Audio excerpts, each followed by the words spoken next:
What is up, Nerf Nation?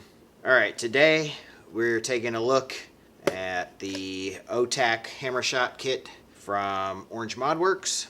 We're going to see how easy it is to install this thing, how well it performs, and hopefully I'm pretty darn sure it's going to look pretty awesome, especially in this secret, well, not really a secret, but special Hammershot here.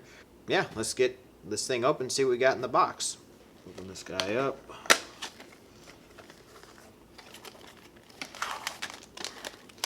So we got a bunch of goodies there. We got some directions. We got obviously the cylinder here. This is a 6-shot cylinder. Don't know what kind of metal this is made out of. It's very light, so that's good. It's a very lightweight metal, so I don't know if it's aluminum or just some sort of die cast, probably. Cool looking, for sure. So we have, I think this is an 8-kilogram spring. We have a metal hammer, and they got rid of their plastic one, and they replaced it with a nice metal one. So that's pretty sweet.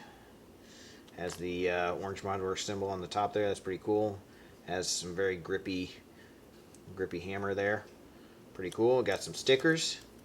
That's sweet. You got a piece of foam. This will replace the seal on your Hammershot.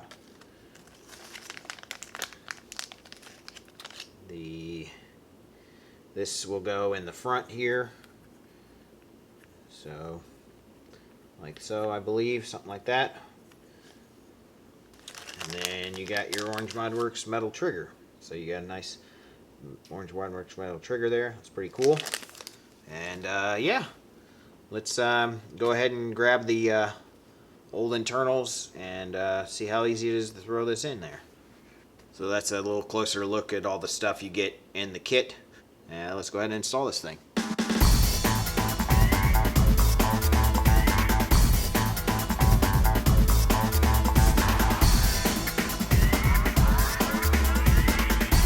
So we're going to have to knock out these pins to put this guy in. And I usually use a screwdriver, a very thin screwdriver, to push those out. But anything thin enough, you can just get some pressure on there. You should be able to push those out without too much issue. This is the screwdriver I like to use. Don't use it unless you don't care about the screwdriver, because it probably will mess it up. But I don't care about this screwdriver.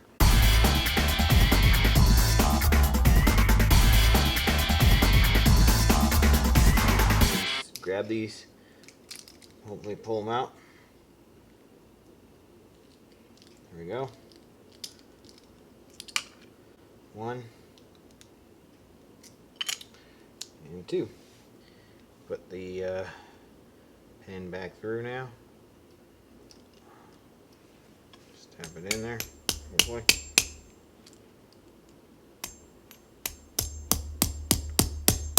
Okay, simple as that. Alright, when they're being a little ornery, you just grab a pair of pliers like this and push her through. Hopefully that'll work. There we go. Boom.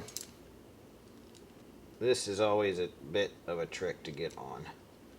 So we'll try to get it in there best we can.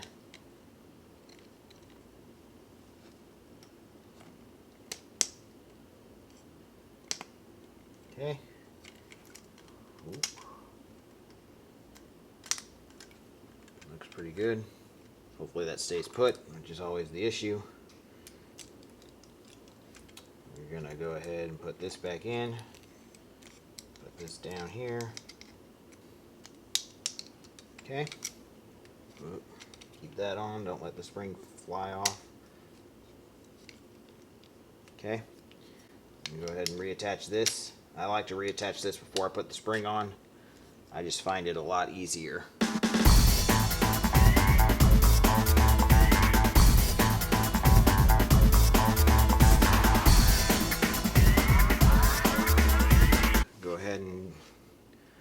the spring on. Make sure the fatter end is at the bottom.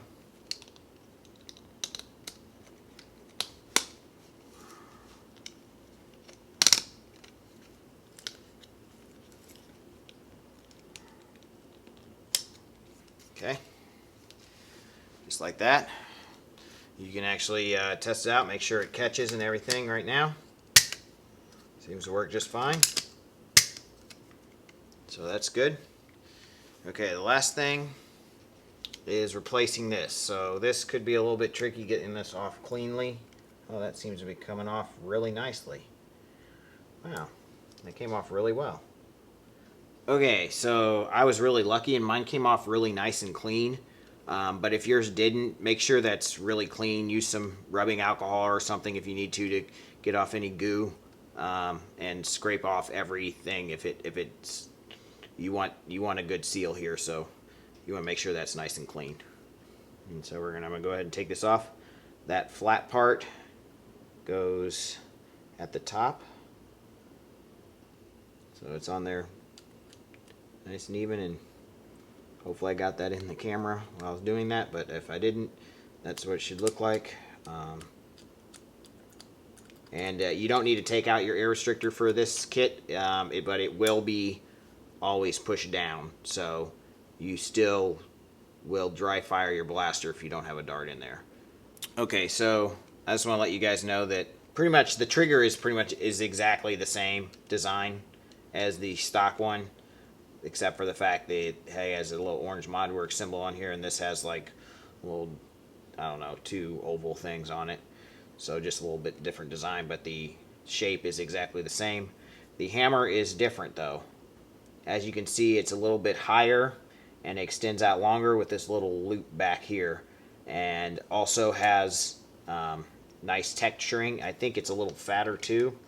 It's just kind of hard to tell. Maybe not. Maybe just a tad. Back here a little bit fatter, but it should make it really easy to one hand, and it's very grippy. Might give you some calluses because I can feel like that's going to be tough, but we'll figure that out when we get it installed here.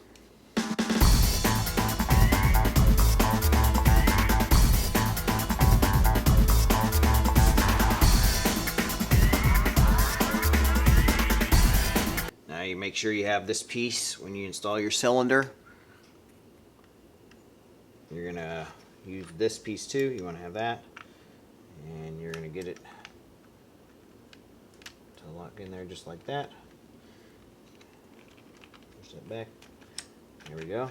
It should rotate freely. And now we're just going to shut the other half the shell and put the screws back in, and should be good to go. Okay guys, I got brand new package of these. Are actually Rebel Elite darts, but they're the same as Elite darts, so I'm going to use those. And I'm going to use a package of Koosh, and we'll see what kind of FPS we're getting out of the O-tac kit here. This has a really nice tight fit on the darts, and I don't think it's tapered, so it works well with hopefully all darts, at least the ones I've tried so far. Like, it's even a pretty tight fit on these Elite darts. 78, duplicate 78. 79, 82, 79, 80. Pretty good. I'll go ahead and shoot 4 more.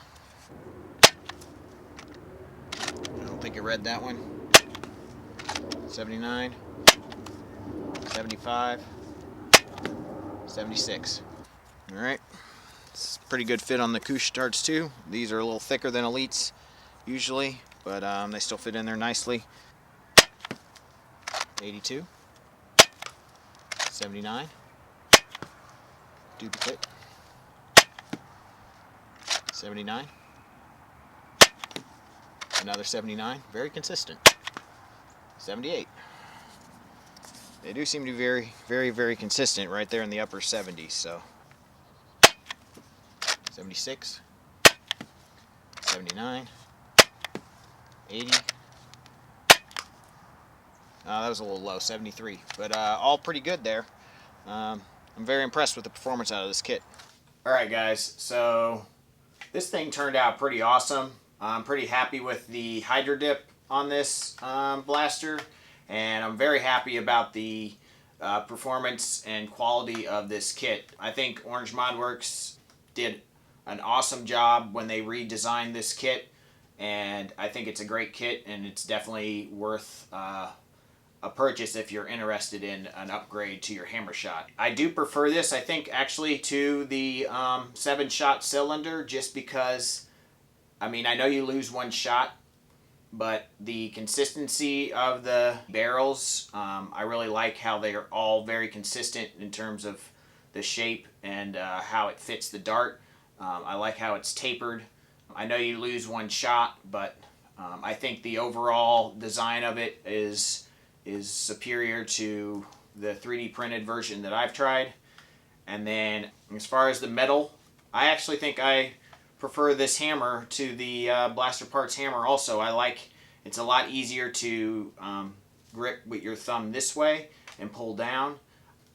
So I think that's really nice. I really like the texture on this. That makes it really easy to grip, and it hasn't had any issues in terms of giving me blisters or anything like that like I thought it might. So, and I've used this a fair amount. I actually took it to a war last weekend, so it's performing very nicely. As you can see, the chronograph readings getting right up around 80 feet per second, right in those upper 70s anyway, so pretty nice there with either Koosh darts or Elite darts. And yeah, I think this thing turned out pretty well. In terms of the external mods on this blaster, I'm a little disappointed that the green was so dark. I knew kind of that might be a problem. Unfortunately, I could not find a automotive paint that was a lighter green. If anybody knows of an aerosol light green automotive paint, please link that in the description. I'd be really excited to check that out, because I want to do this again with a lighter green. It looks much better in the sunlight than it does probably on camera, obviously, or even in the photos. But I will throw up some photographs of this blaster at the end of the video so you can kind of check it out. But overall, I'm really happy with it. It's just a little dark for my taste, and I think with this kit, that's the one thing I really don't like about this kit, is it doesn't have orange on the barrel, which means it could not be allowed in some HVZ games. You might be able to put tape on it, I know some, but if you put tape on this, it's not going to look very good, obviously. And the other thing to note, and this may just be because this is a painted blaster, but it has got very little clearance around here, and it actually does slightly rub on the edge of the shell up in this region, but hasn't seemed to be a problem, and it hasn't. I have a really nice 2K clear coat on this, so it's not causing the paint to rub from what I can tell. So not a huge deal, but pretty tight clearance there, and should be noted if you're painting your blaster and you're not using a good clear coat, that you may have some paint rub off in that area. So I just wanted to note that. I think everything else, though, is really, straightforward. I think it's a great kit. I guess the other downside to this is it does take away your air restrictor, so you cannot dry fire. You shouldn't dry fire this blaster. But that's also the same thing with most 3D printed versions that I've tried. You also have to actually remove the air restrictor. At least you don't have to take the air restrictor out on this. So I hope you enjoyed this brief mod overview of my Hammershot and review of the O-tac Orange ModWorks Hammershot kit. I would highly recommend this kit. I mean, I really like it, and if you're interested, I'll put a link in the description box below where you can pick one up. And hope you enjoyed the video. Thank you so much for watching. Peace out, guys.